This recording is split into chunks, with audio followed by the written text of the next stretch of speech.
Hello there. Good morning or good afternoon, I should say. It's your girl, Robin, and I am so excited to be on with you guys today. Today is Friday. Let me see, September 5th. I've been telling y'all I was going to come back, and I am back. And of course, I wanted to talk about crisis communication. Everything that's been going on, I'm sure you're not shocked, right? So today we're going to spend about 20 minutes, and I am also going to share about a webinar that I've got coming up. But before I jump to that, let me make sure I got some folks watching. Excuse me. Let me know that you are on. Let me click. There we go.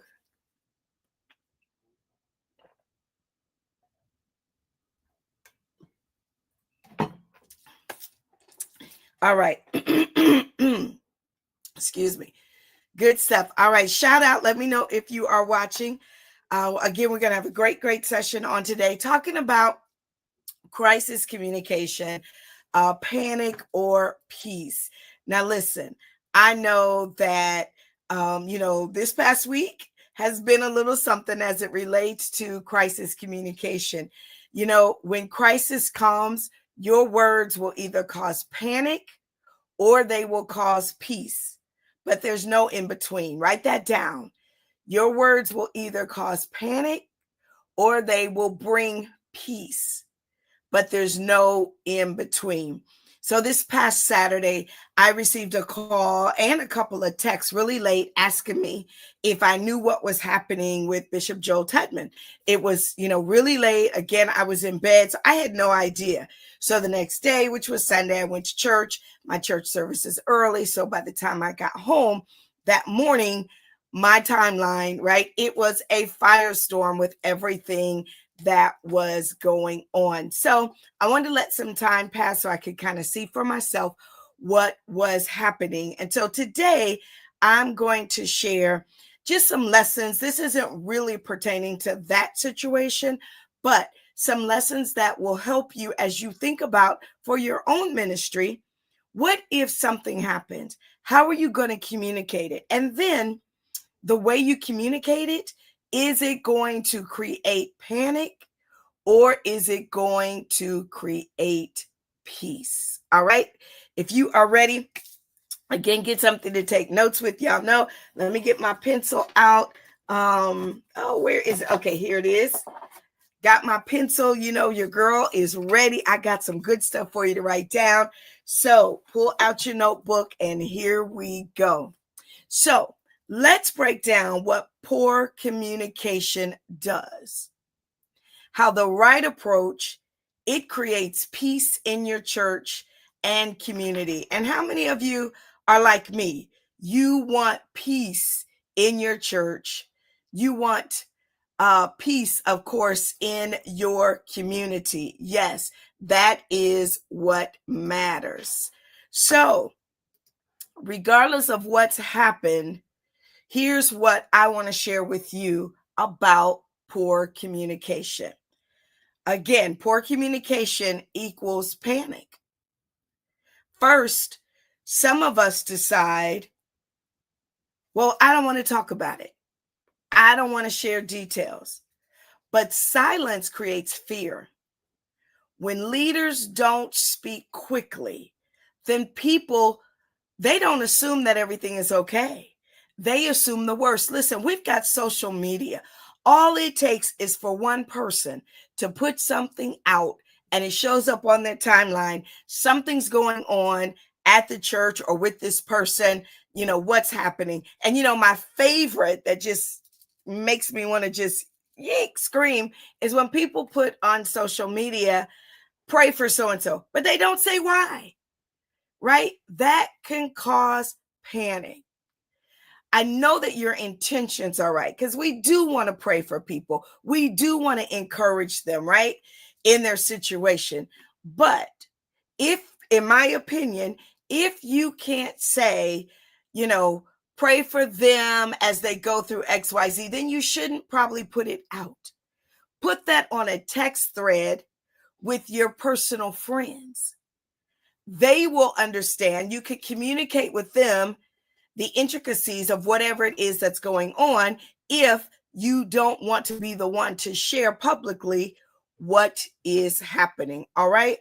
People will assume the worst if you don't give them some context. And the longer you wait, the more rumors start to fly. And let me tell you, rumors travel faster than the truth. And then, second, when poor communication is given, it gives mixed messages for confusion. If one leader says one thing and then another leader says something different, members are wondering, who do we trust? Who's telling the truth? And in those moments, credibility is lost. You got to make sure that the messaging is consistent.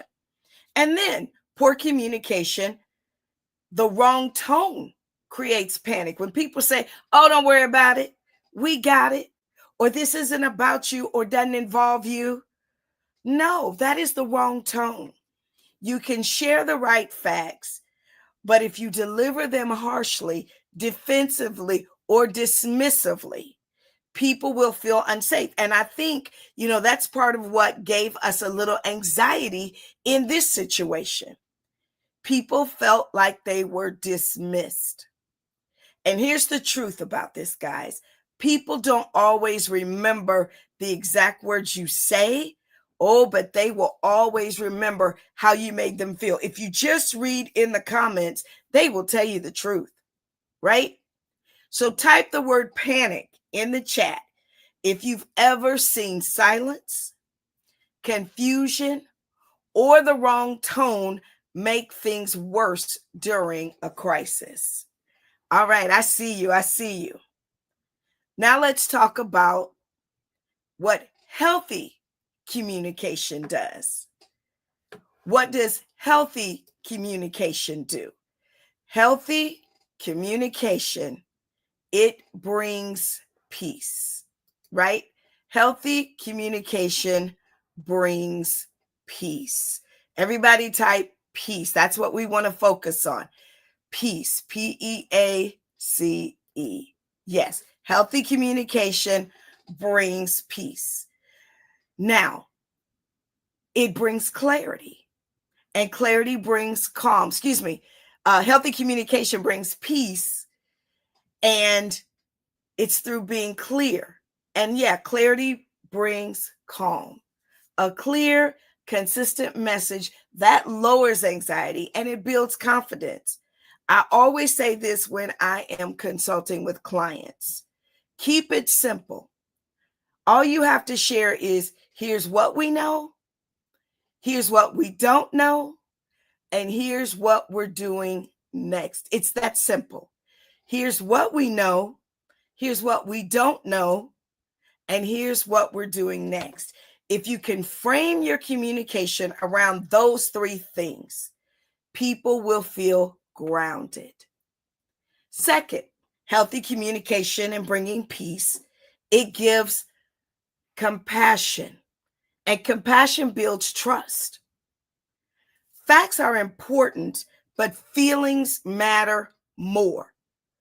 We know that because of the situation, you may not be able to tell all the facts, right? But you want to make sure that you're compassionate in how you deliver it. So before you give direction, show care. You have to acknowledge what people are going through.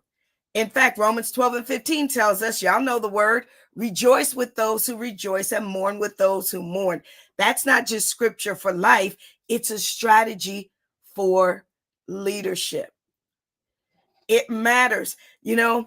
One of the opportunities that I saw with this situation, of course, was the way that it was communicated. I didn't see a lot of compassion. All right. And that matters. And again, if you read the comments, the people are saying, their words are saying, right, that there's a lack of compassion in what was done and how it was done, and then not being given an update. So let's keep going. Third, integrity. Yes. When we are careful and healthy in how we communicate and we do it with peace, integrity sustains peace. Say only what's true and admit what you don't know. Don't sugarcoat, right? Don't put a spin on it. I felt like, again, the delivery method, there should have been, and I'm going to talk about that in my webinar, but there should have been, I always use the word kind. There were some kinder things that could have been said in how it was presented and even communicated to the body, right? Proverbs 11:3 says the integrity of the upright guides them. When people see you walking in integrity, even in tough times, hard situations, they trust you to lead them through it. You can't just say, well, I've been doing this for so many years and, you've been good with it. No, this is a crisis. I'm not saying that you shouldn't be trusted. I'm not negating your previous history, not at all. I'm talking about what we're dealing with right now, right here, live and in color, right? It is your integrity that is at stake. If you believe that communication should bring peace, I want you to type peace in the chat, all right? It's so, so, so important. All right, let's keep going. I see you. Thank you, thank you, thank you. So let's talk about the leadership choice, right? Here's the big idea. Every pastor or leader has a choice in a crisis. You have to ask yourself, will my words create panic or will my words create peace? Think about it like this. Panic looks like silence, speculation, and secrecy. Yeah, don't tell anyone. Keep it right here amongst this table. The minute you tell people, you take the risk that it's going to spread. So make sure that what you're communicating is truth and it's done with integrity. It's fine that you say, don't go out and tell everyone, but you got to share what's the plan. And two heads are always better than one. I'm going to talk about this even in my webinar on Monday night. It is so important that you are strategic with your delivery, that you're strategic with who delivers it, right? And then you're strategic with how you communicate. All right? And then peace. Peace looks like clarity, compassion, and integrity. John 14:27 says, peace I leave with you, my peace I give you. As leaders in the body of Christ, we have the opportunity to reflect that peace in how we speak to our congregations. So, sit with your board, your trustees, your inner circle, and ask them, here's what we're planning on doing. Is this going to bring panic? Is this going to bring peace?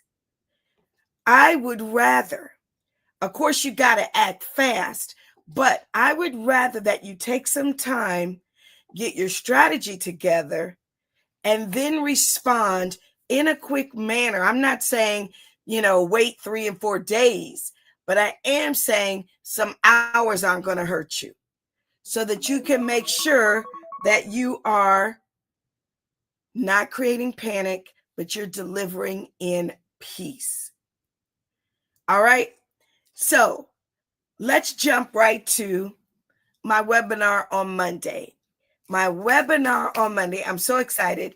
It's crisis communication, talking about the 10 most important steps to take in crisis communication, as well as 10 mistakes most pastors and leaders do as it relates to communicating during a crisis. We have to be honest with ourselves and share. Most of us are not formally trained in communications. Just because you're a great preacher, you are great with delivering the gospel, does not mean that you are great in dealing with crises, situations that could gravely affect your ministry.